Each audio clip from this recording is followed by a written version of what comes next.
আজকের ভিডিওতে আমরা আরো একটা গুরুত্বপূর্ণ মেডিসিন সম্পর্কে আলোচনা করব। এটা হচ্ছে ফ্লেক্সিব্যাক ট্যাবলেট।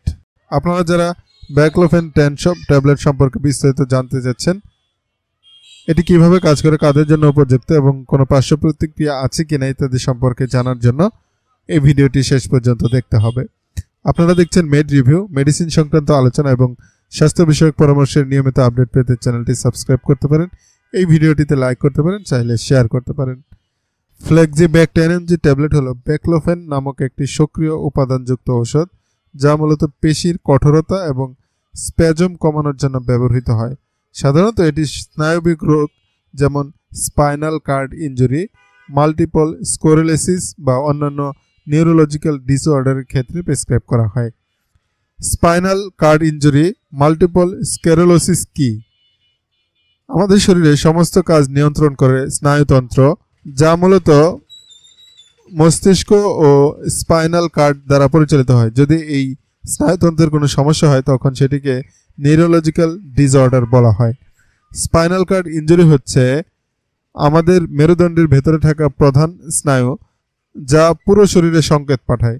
যদি কোনো দুর্ঘটনার কারণে এটি ক্ষতিগ্রস্ত হয় তাহলে হাত পা অবশ হয়ে যেতে পারে, নড়াচড়া বা অনুভূতি কমে যেতে পারে, এমনকি সম্পূর্ণ পক্ষাঘাত হতে পারে।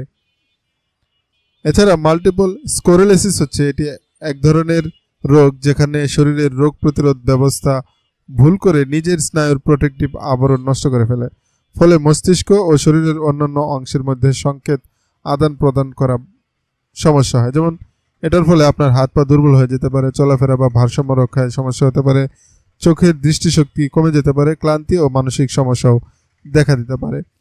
অর্থাৎ এটি ডাক্তারগণ সাধারণত স্নায়বিক রোগ যেমন spinal card disorder, multiple sclerosis এবং অন্যান্য নিউরোলজিক্যাল ডিসঅর্ডারের ক্ষেত্রে প্রেসক্রাইব করা হয়। ব্যাকলোফেন কিভাবে কাজ করে? ব্যাকলোফেন আমাদের স্নায়ুতন্ত্রের উপর কাজ করে, বিশেষ করে গামা অ্যামিনোবিউটিক অ্যাসিড রিসেপ্টরের কার্যকারিতা বাড়িয়ে দেয়, যা পেশির টান ও স্টিকনেস কমাতে সাহায্য করে।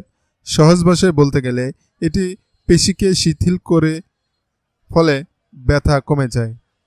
ব্যাকলোফেন খাওয়ার নিয়ম হচ্ছে দিনে 3 বার 5 mg থেকে শুরু করতে হবে, তবে 10 mg কিংবা 20 mg পর্যন্ত খাওয়া যেতে পারে। সেক্ষেত্রে অবশ্যই একজন ডাক্তারের পরামর্শ অনুযায়ী সেবন করতে হবে। পার্শ্ব প্রতিক্রিয়া বলতে গেলে এটি খেলে আপনার মাথা ঘোরা, দুর্বলতা বা ক্লান্তি অনুভব হওয়া, বমি বমি ভাব, রক্তচাপ কমে যাওয়া, স্নায়বিক অন্যান্য সমস্যা দেখা দিতে পারে। এছাড়াও মুড সুইং অথবা বিভ্রান্তিজনক সমস্যার সম্মুখীন হতে পারেন। পাশাপাশি আপনার শ্বাসকষ্ট, অ্যালার্জি রিয়াকশন এসব যদি দেখা দেয় তাহলে অবশ্যই একজন বিশেষজ্ঞ ডাক্তারের পরামর্শ নেবেন বা ডাক্তারের শরণাপন্ন হবেন। যাদের এই ওষুধটি খাওয়া নিষেধ তা হচ্ছে যাদের কিডনি সমস্যা রয়েছে অথবা লিভারের সমস্যা রয়েছে, এছাড়াও গর্ভবতী বা স্তন্যদানকারী মায়েরা, এছাড়া যাদের আগে থেকে মানসিক সমস্যা রয়েছে তারা এই ঔষধ সেবন করা থেকে বিরত থাকবেন। এছাড়া যদি আপনি অন্য কোনো স্নায়বিক অথবা প্রেসক্রিপশন ঔষধ সেবন করে থাকেন তবে ব্যাকলো 10 নেওয়ার আগে চিকিৎসকের পরামর্শ নিতে হবে। ব্যাকলো 10 একটি কার্যকরী ওষুধ, তবে সঠিকভাবে ব্যবহার না করলে কিছু পার্শ্ব প্রতিক্রিয়া হতে পারে, তাই সবসময় চিকিৎসকের পরামর্শ মেনে ওষুধ গ্রহণ করুন। যদি আপনার কাছে ফ্লেক্সিব্যাক ট্যাবলেট বা অন্য কোনো ওষুধ সম্পর্কে প্রশ্ন থাকে তাহলে কমেন্টে জানান, ইনশাল্লাহ উত্তর দেওয়ার চেষ্টা করব। ভিডিওটি ভালো লাগলে লাইক ও সাবস্ক্রাইব করুন। আজকের ভিডিও এখানেই রাখছি, দেখা হবে পরের কোনো ভিডিওতে ইনশাল্লাহ। আল্লাহ হাফেজ।